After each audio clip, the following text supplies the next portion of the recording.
Você está exausto, como se estivesse carregando o mundo nas suas costas? Você acredita que precisa compreender mais sobre a palavra de Deus e ter certeza que não está sendo enganado por todos esses ventos de doutrina que sopram por aí hoje? Falsos mestres, falsos pregadores, falsos profetas que, em vez de pregar a palavra de Deus, a Bíblia Sagrada, ficam lá usando um monte de frase de efeito, prometendo mundos e fundos. Palavras que alimentam o ego, mas não te levam realmente para um verdadeiro encontro com Deus, para o íntimo com Deus. Misturam coisa do mundo com igreja. Será que isso tudo está na Bíblia Sagrada? Eu convido você, mais uma vez, a clicar o quê? No botão que apareceu aqui e conhecer o nosso programa de teologia. Deus abençoe sua vida. Eu tenho uma ideia. Tá com quantos anos, pastor? Eu tô com 65. Tá. Eu sou um dos pastores mais antigos na TV brasileira, quando a TV era poderosa. Exato. Ela caiu.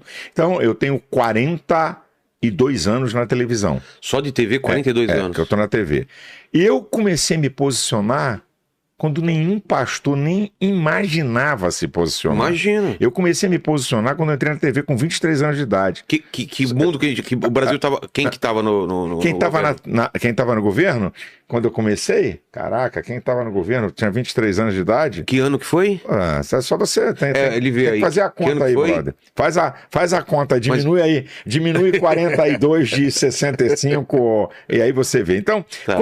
quando eu tava na TV, ainda não tinha um debate aberto sobre práticas homossexuais. Exato. Eu já me posicionava. É mesmo, naquela época. Já me posicionava, mostrando que a pessoa tem direito de ser o que ela bem entender. A minha questão não é a pessoa, a minha questão é a ideologia. Entendi. A minha questão não é o cara ser homossexual, é um problema dele, acerta com Deus, não tem nada com isso. A minha questão chama-se o ativismo gay, que é ideológico. Que é? Né? O ativismo gay está vinculado à esquerda por ideologia. Não naquela época, veio depois. Mas não, isso já vinha, já vinha? já sendo alimentado, só que havia uma reação muito gigante na sociedade. Naquela época eu já falava de aborto. Agora eu aprendi uma coisa, meu amigo. O que eu via? Eu via, olha como é que Deus faz.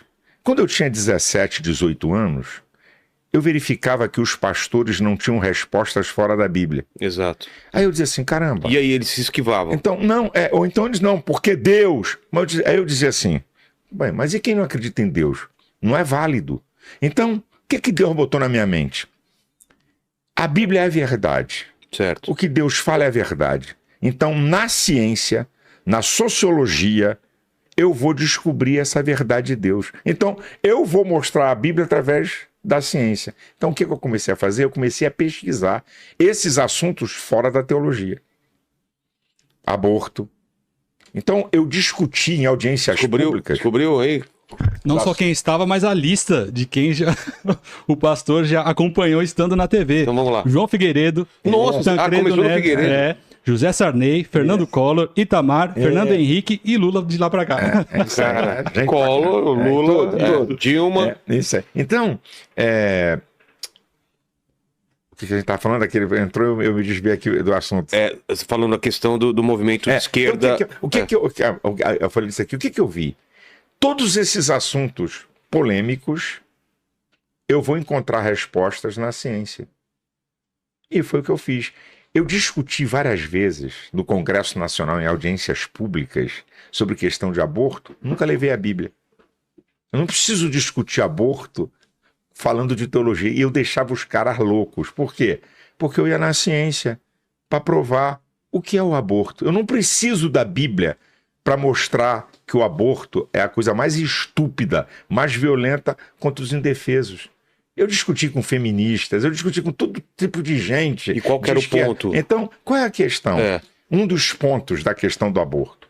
Toda mulher tem o direito de determinar sobre o seu próprio corpo. Sim. Isso aqui é uma frase que as feministas usam. Então eu vou destruir a frase. Certo. Toda mulher.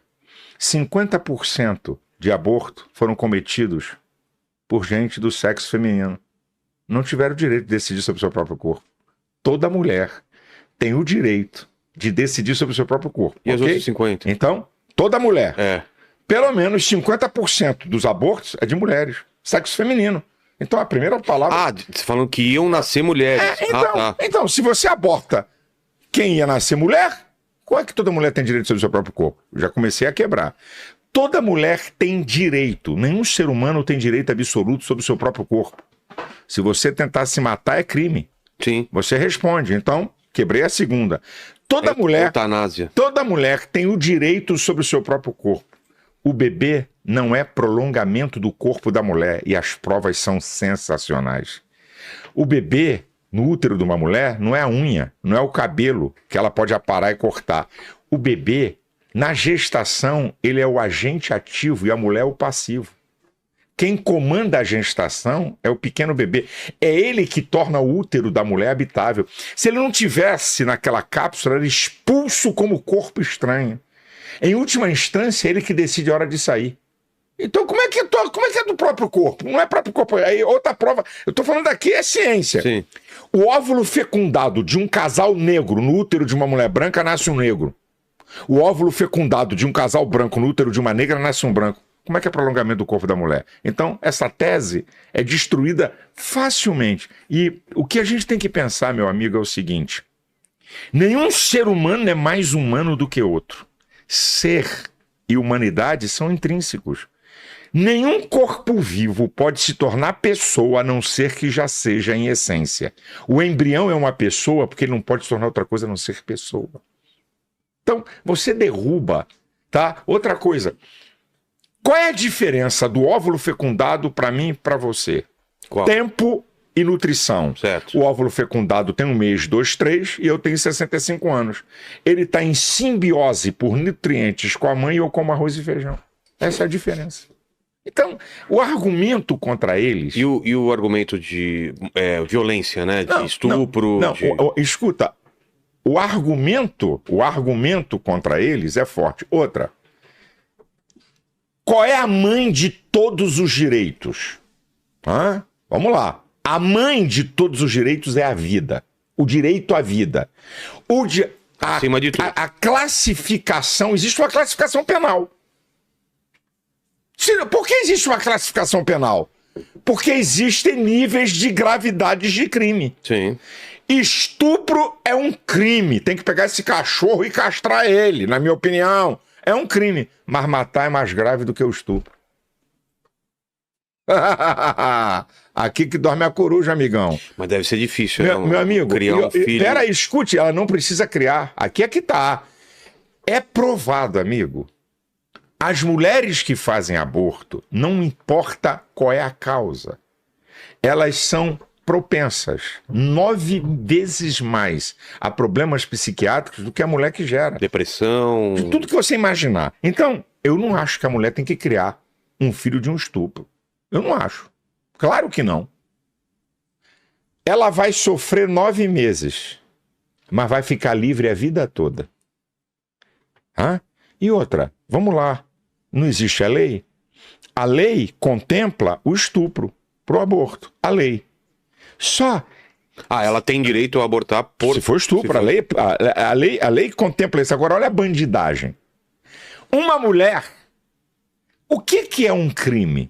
Se estupro é um crime tem que ter provas. Sim. No Código Penal não existe crime sem provas. Eu não posso chegar e dizer assim, ele tentou me matar. Prove. Ué, então, como é que a lei diz que a mulher não precisa denunciar o estuprador, não tem que ter ocorrência policial? Não. Então a mulher chega e diz assim, eu fui estuprada, aborto. Então, isso é a coisa mais sem vergonha, mais bandida para regularizar o aborto. Então uma mulher não precisa dizer que ela foi estuprada. E os argumentos são os mais imbecis do mundo. Não, porque isso constrange a mulher. Constrange? Quer dizer que a gente caçar um canalha que estuprou uma mulher é constrangimento? Quer dizer que proteger a própria mulher? Então, olha o jogo sujo. O jogo sujo é muito violento, cara. Então uma mulher chega e diz assim, eu fui estuprada. Cadê o boletim de ocorrência? Policial. Quem é o cara para você denunciar? Não tem. Então, é uma safadeza para enganar a sociedade daqueles que são a favor do aborto. O discurso que tem é que se o homem desse à luz, o aborto seria legalizado. Já ouviu esse discurso? A teoria sabe? Os argumentos teóricos são os mais incríveis possíveis. Agora, quando você vê as mulheres que abortam, várias, trazem problemas há 20, 30 anos. Já cuidou na igreja? Sabe por quê? Claro. Sabe por quê? É um mistério essa relação profunda de um muito ser forte, no útero de uma mulher. Isso não é uma É diferente brincadeira. entre o homem e a mulher. A mulher já é mãe quando ela tá grávida. O homem demora pra... Amor de mãe é insubstituível. Tanto é que tem um texto na Bíblia muito interessante para mostrar que Deus tem um amor maior do que uma mulher. Mas olha a analogia da Bíblia. Isaías 49:15 diz assim: pode uma mulher esquecer-se tanto do filho que cria, do filho do seu ventre? É uma pergunta. Ainda que ela se esquecesse de ti, eu todavia não me esquecerei de ti. Então Deus está dizendo o seguinte: é muito difícil uma mulher esquecer do filho, mas tem mulher desnaturada. Nós sabemos. É raro, mas tem. Mas Deus está dizendo assim: o meu amor é muito maior do que o amor de uma mulher. Para ter uma ideia olha a analogia da grandeza do amor de uma mulher. Tá? Por que a Bíblia manda o homem amar a mulher? Por que a Bíblia não manda a mulher amar o homem? Você já parou para reparar na Bíblia? A Bíblia manda o homem amar a mulher. Porque a mulher, quando ela é amada, ela devolve aquilo 10 elevado a 1000. E Deus, como conhece o ser que fez, diz assim, e uma das dificuldades do homem é amar uma mulher. Então Deus vai lá na área mais vulnerável do homem e diz assim: ame. A Bíblia manda o homem se entregar à mulher, não a mulher se entregar ao homem. Olha que coisa. Tem isso na Bíblia? Tem. Assim como Cristo se entregou à igreja, o marido se entrega à mulher. Olha que coisa incrível. Poxa. Meu filho, a Bíblia é um livro fantástico. E outra, quando você cumpre a Bíblia, o resultado é fenomenal. A mulher, quando ela é amada, ela devolve esse amor numa potencialização incrível. Muito maior do que o homem. E Deus sabe disso. Então quer dizer que a Bíblia não é um livro atual? É comportamento humano fantástico.